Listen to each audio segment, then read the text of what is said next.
Creamer Media's Mining Weekly Online is talking to Claude Baissac of Eunomix, an advisory and research organization that has completed an independent analysis of the impact of South Africa's mineral policy on the performance and socio-economic contribution of the mining sector in South Africa over the past 20 years. Claude, we've had quite a lot of ups and downs with our policy, and policy can make and it can break.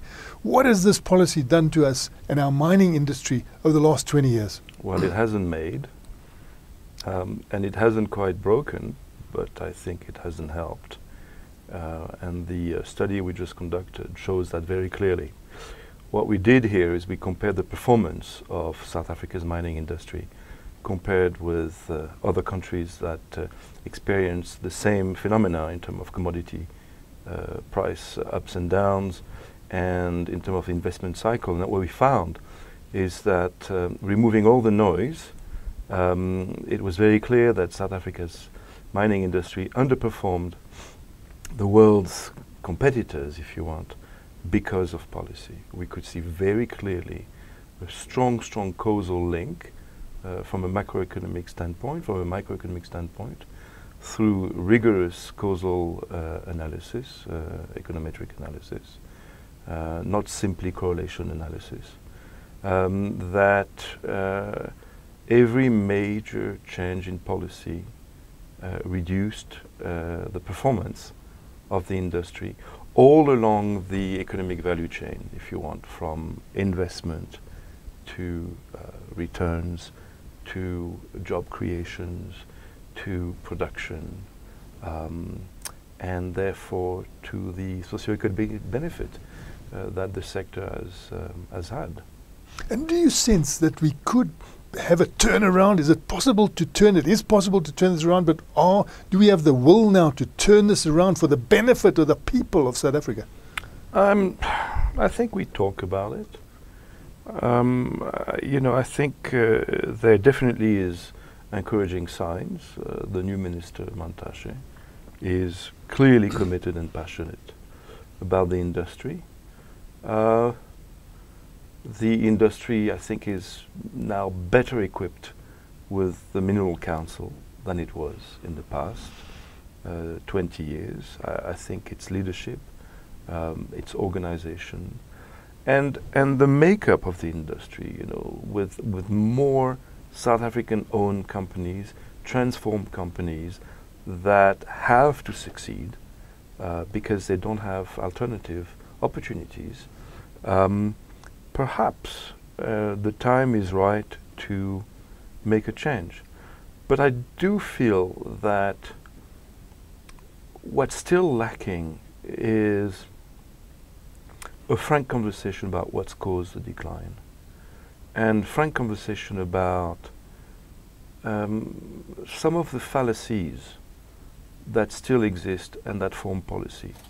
And one of the greatest fallacies, the notion that growth and transformation are inimical, they are antithetic, that to achieve transformation we've had to take away at growth, and that if we grow faster it will be at the expense of transformation. I think there has been an unproven assumption which has done a lot of damage while it has at the same time allowed meaningful transformation. And what does policy have to do to make sure that we have growth of the mining industry and transformation of the mining industry both advancing? The key issue is that we have seen the mining industry as one sector in an economy. And we have applied to the mining industry a historic lens which may have been justified, but which perhaps has been unhelpful in terms of maximizing the potential returns on mining, and B, ensuring that mining fits in a national economic development strategy. And it hasn't. So we have a problem of the overall concept of what the economic model of South Africa should be, and we have contradictory policies at all levels, Macroeconomic policy doesn't talk to microeconomic policy. Microeconomic policy in mining doesn't talk to agricultural policy, which doesn't talk to industrial policy, which doesn't talk to tourism policy. And in those policies, you have contradictory objectives, you have contradictory means, you have contradictory outcomes as a result of that. But the great tragedy of South Africa right now is that it's an economy that's hollowing out. And we spent a lot of taxpayers' money subsidizing, promoting things that don't work or cost a lot of money. And we spend very little money supporting, promoting industries that have a natural comparative advantage and still some competitiveness. So one illustration is, the amount of money that has been spent on special economic zones in the elusive quest of capital-intensive manufacturing industrialization. Just think about how much money the automotive assembly sector has taken in terms of giving them SEZs, giving them subsidies and grants for how many thousand jobs? Nothing. Versus the actual economic contribution of a sector like mining and how disincentivized we have led that sector to be. It's an inexplicable paradox for me, and it's a massive policy mistake. And I would hope that this government and the next one actually awaken to the real potential of this economy and do more than just talk about it, but actually do something fundamental about it. So how fundamental is mining to be a factor that can drive economic growth? How fundamental is that? I see you saying that this could be a fundamental driver of growth, not only of mining growth, but spin-off growth. Yeah, so look, the economy of mining is a complex one. Too little mining is a waste of an opportunity, right? And the economic opportunity cost is huge. Too much of mining also brings risk, Dutch disease, the resource curse and all these things, which are real, right? What's interesting, Martin, in the database we have of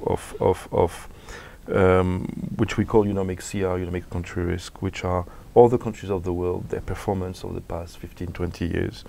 What we observe is this, there are very few mining countries that have successfully developed.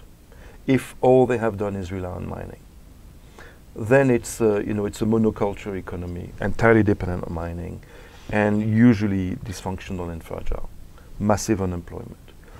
On the other hand, you have a few mining jurisdictions, and South Africa still is one of them, where mining has played an integral role in economic diversification and transformation.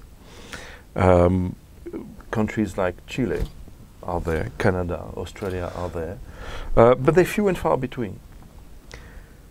Mining shouldn't be more than 15–20% of the economy in terms of GDP, beyond which it kills everything else in the economy. Because when commodity prices go up, the value of the currency goes up and everything else becomes less competitive. It's the infamous Dutch disease, okay? So the question is, what is the optimal size of the mining sector in South Africa? Right now it's 4% of GDP. It's ridiculously low, and it's far below potential. So let's assume that we double the size of the mining sector overnight to 8% of GDP.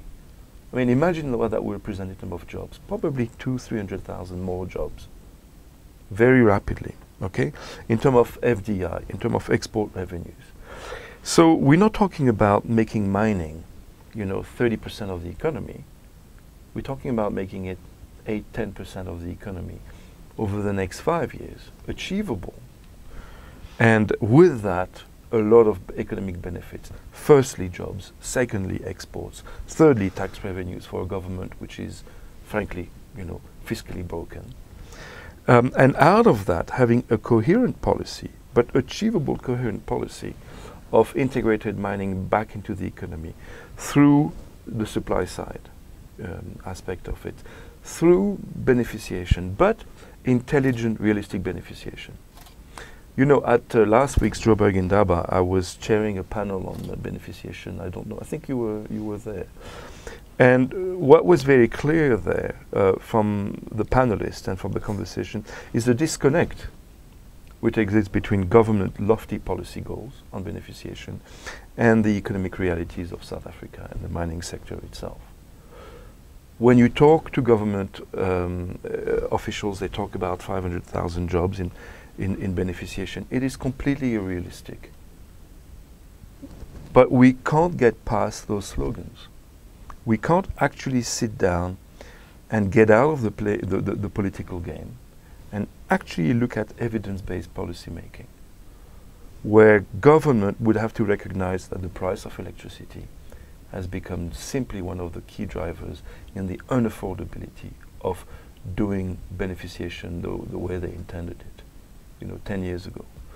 That the cost of labor and the disruptiveness of labor is also a key driver of our loss of competitiveness in beneficiation. So there's a lot of policy and political aspects that we need to talk about and get in order. And if I look at the Job Summit, I'm not convinced that we are having those tough conversations yet. I think we're still playing politics, and I think we're still trying to please one another. But are we really saying, to create jobs we need to change labor regulations? That didn't show at the Job Summit. And when you talk about beneficiation, we're not saying, Minister, this is not achievable. However, if you give us this, we will deliver that. Can you? Well, Minister of X, you need to talk to Minister of Y, and you guys need to solve this. We're not seeing enough of that yet. Yeah. So there's a lot still to be done here. You've got the sense of turnaround, but it's still too polite and unrealistic. And we need to really become fundamental about what is needed to create these jobs, to add value, and it shouldn't just be a policy document with some sort of aspiration. Oh, I mean, that's all we see, I'm afraid, you know, and I don't want to hurt anybody's sensitivity. But that's what we see. We see a lot of talk shops where, look, it's progress. You know, under the President Zuma, it was all make-believe, right? I think under this particular president, there is a realization and a real intent to change things. But are we having the right conversations? Are we doing the right diagnostics on the depths of the economic damage that has been sustained by South Africa? And on the depths of the action and the hard choices and sacrifices that have to be made? I don't think we're there yet. And the problem is that the more time passes, the more damage is incurred.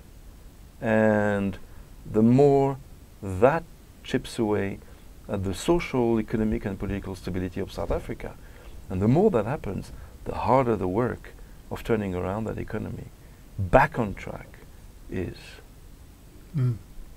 Yeah, and of course there are also, as you say, things like commodity prices that can set people back. I mean, we're looking at that platinum price at the moment, and I'm astounded at how low that is. But of course, if you look at the basket of platinum group metals, you get a bit of a... So that is one of the things that we don't seem to be able to control. Or could we even control that a little bit better? If I don't agree with you. I think...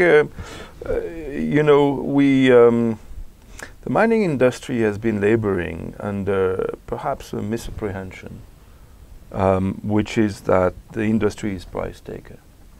No, it's not a price taker. The industry is a price maker. But the problem of mining is the time lag between investment decisions, production, and market requirements. This is the damnation of mining, I would say. And I think that particular lesson was lost in the boom time, where irrational exuberance, to misquote a previous governor of the US Feds, said, took over. And one of the great men of mining, you know, who is now becoming even greater, Randgold's CEO, Dr. Mark Bristow. Mark Bristow, has been warning for years and years and decades, saying, you don't borrow money on the debt market for something that needs 20 years to manifest, or 10 years, and you don't expect prices to go up ad infinitum. You go there conservatively. And I think the results for him and his company have shown how that can come right. The problem is the industry overinvested, and that is true for the PGM sector. And at a time when demand changed and the global environment changed, I think there was clearly a lack of strategic,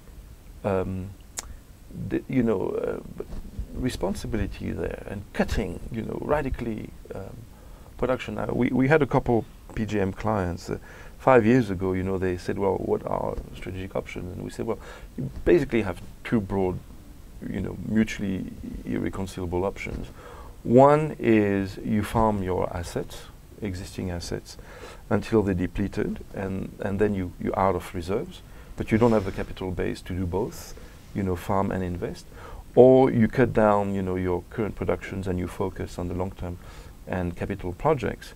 And and the benefit of the latter is that, you would take ounces out of the market. Problem is that no one wants to be the first to do that, right? Because if you cut production unilaterally and the other guys don't, and the price responds, well, you're the one getting punished. At the end of the day, that's happening just very late in the day. My sense there is that particularly the platinum sector has made this price by continuing to produce too much, more than what the market is willing to accept. And there's another aspect of that, which is, I think, what we call the South Africa discount. Yes, platinum has been hit very hard by Dieselgate. And yes, there are tremendous uncertainties around the future of catalytic converters, even for palladium. But I do think that the industry, or the market, has discounted the capacity of South Africa to produce socially responsible platinum. For me, Marikana was a watershed, in the sense that this was an overproducing, dangerous, socially dangerous mining environment, where the key strategies were not being made, except by one or two players. And so I do disagree with you. We can, the mining industry can change things, but it cannot do it in isolation. It has to work with labor, has to work with communities, has to work with government. And we're also deep, dark and dangerous. We haven't had a lot of exploration. We still got a gold mining industry that used to be huge, and it's shrunk to about 4.2% of the world's supply. How do we get back there? Because they're saying, we don't want to do exploration in gold. It's too deep at the Boerdeeville Gap, at the other places where they haven't found it yet, and we haven't got the technology to mine at that depth. But there would have to be a technology solution as well. Well, I think that's the second tragedy of the mining industry in South Africa, is how exploration has been killed off. And there is absolutely no doubt that policy has played a role. I think policy is most likely the one responsible factor in disincentivizing exploration. I mean, the past 10, 15 years, we saw an explosion in exploration funding. The capital market opened up for exploration. South Africa just didn't benefit from that. And the connection between lack of exploration and the notion that this is a sunset industry is obvious. Obviously, if you don't invest in exploration and development, your industry is going to run out of ounces or tons or kilos or whatever, and you're going to become a sunset industry. It's a self-fulfilling prophecy. Yeah. And Montache there, I think, has said a couple of hopeful things. But, you know, we need to make it attractive to explore and develop. Because we've been reliant on this country from the beginning on foreign investment. Yeah. We just don't have the savings that can We don't. put in deep level mines anymore. And so people are saying, well, the curtain is closing on those. What are we going to have? Exactly. You know, a different sort of mining that may be more open cost. I don't know. But there's a cliff, you know, there's a production cliff at some point that we're going to hit. Yes. And, you know, it's happening in gold. But, I mean, is South Africa really running out of gold? Or are we running out of the capacity to safely, economically extract gold? That's a different question altogether. We're certainly not running out of PGMs, right? But we can't mine it economically. That's an indictment, right? We have coal, but it's not a mineral of the future, I mean, for thermal. Yet we're going that way, which is environmentally responsible. We have manganese, you know, we have lots of metals and minerals which are not being mined and explored efficaciously. You know, we need a conversation about the role of mining in this economy. And we need a consensus that brings together communities, the mining industry, labor and governments, those who have skin in the game.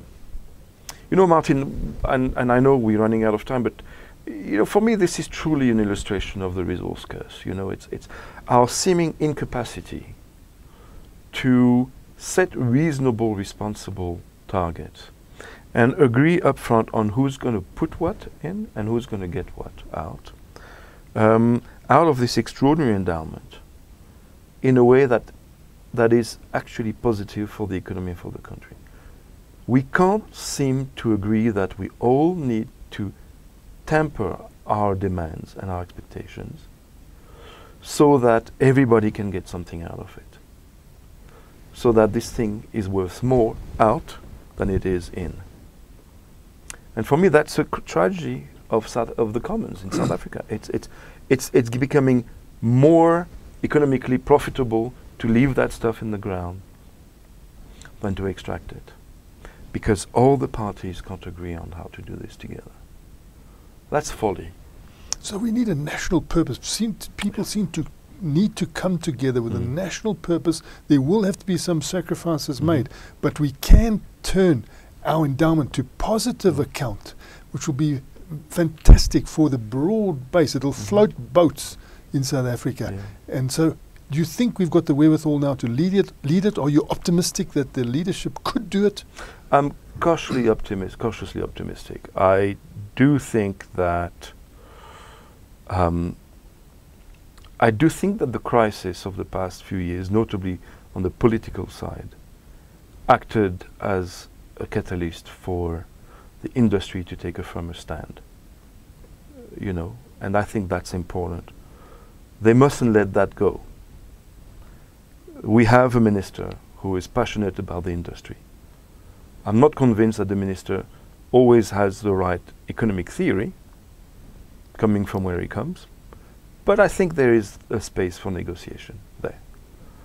I do think that the mining charter and the obligation made by the court that communities should be consulted is not a threat, but it's an opportunity for communities to be involved in, and they are clamoring for involvement. My sense is that we can seize the moment, but it's going to require leadership, and it's going to require the kind of political courage and the kind of brinksmanship and the kind of tough negotiation with a broad consensus vision of what could be achieved. And what should that vision be? That vision should be to double the size of mining over the next 10 years or so, irrespective of commodity prices, which can be achieved. I mean, many jurisdictions have done that, where mining grows up despite commodity prices being flat or even decreasing. That's been the case in Australia, been the case in Chile, been the case in Canada, where mining returned to its position as the economic foundation of one of the economic foundations of this country. The key, though, is what do we do with those proceeds? What do we do with the profits, with the tax revenues of mining. How do we leverage it to act as a catalyst for transformation? That's the key. We don't want, and this is where I agree with the government and the ANC, we do not want simply an extractive sector that comes, extract, leaves holes in the ground and impoverish communities. We don't want that. We do want to quote Dr. Jordan when he came up with his SIMS report. We do want a mineral energy complex. We do want a national vision. We do want a developmental mining industry. And I do think that the opportunity now with a number of the transformed companies, you know, with most of the equity South African, we have the opportunity now to start having a real developmental conversation about the future of the industry. The question is, how do we marry a developmental outlook with one which is actually based on market pragmatism and realities? How do we reconcile what has been too often in this government and in the ANC, a socialistic type, a statist interventionist, but unrealistically so, paradigm with what has perhaps been, from the mining industry, too much of an Anglo-Saxon short-term revenue capitalism? How do we make these things meet in the middle? A transformed developmental mining industry and a catalytic efficient state which is far more pragmatic, far more market friendly, and far more effective at turning this sector in a developmental anchor for the future of South Africa. So have we got to collectively walk on two sides of the road? We've got to walk on the left and the right and benefit the center. We have to meet in the middle. And many other countries have done it. Which countries? Well, I mean, Chile has done it very well. Australia has done it, perhaps not exactly the way we would like to do it.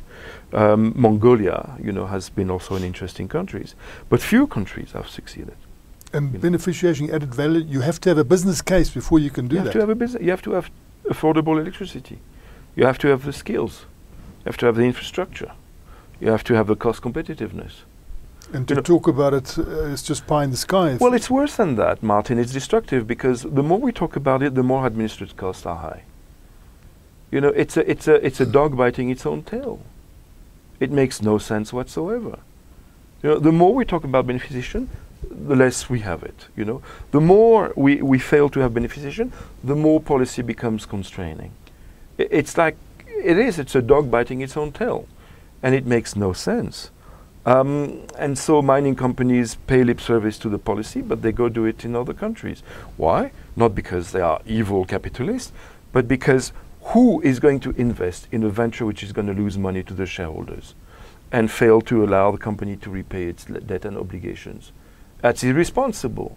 People who do that do not deserve to be CEOs and CFOs. That's why they don't do it. That's why they go do it in Malaysia, where Malaysia gives them special economic zones, special electricity tariff, guaranteed prices, and a labor environment which is flexible and responsive. And we can't say that Malaysia is less performing as a country than South Africa, or that it is poorer than South Africa, or less equal than South Africa. There are countries that have found the way to reconcile the imperative of social development, of social equality, of racial promotion, Malaysia being one, and of being competitive. And I can remember the ex-Anglo Gold Ashanti CEO, Bobby Gottsel, saying to Labour, we will give you any wage you want, provided you can match it with the productivity. Now, is there not technology available now that could help people to really produce and to lift our productivity game to make us more competitive? Well, we have no choice but to do that. Labour, I'm afraid, and I had a chat with Joe Matunjwa last week, I said Labour, I'm afraid, has played one game, and one game only. It's been the salaries and quality of life game, which is perfectly understandable. But in the process, Labour has given no other choice with industry but to seek efficiency and to seek restructuring. The consequences in an environment where there are no alternative job opportunities is that we end up with higher level of unemployment and communities that are badly affected by the impact of restructuring and labor increases. So is that the future we want in South Africa? Are we ready as a society to have a German type, Australian type, labor non-intensive, capital-intensive, technology-intensive industry? Yes, we do. We have no choice. We can't go back to the old days and the old ways. But what's going to happen to those communities, to the Rustenburgs, you know, to the West Rands, to the Mpumalanga, when all these jobs have been shed by mining industry and there is nothing else for these people? So how can we justify policies that de facto, whether by intent or by effect, destroy jobs, force rationalization, force automation, force mechanizations, without alternative jobs for people?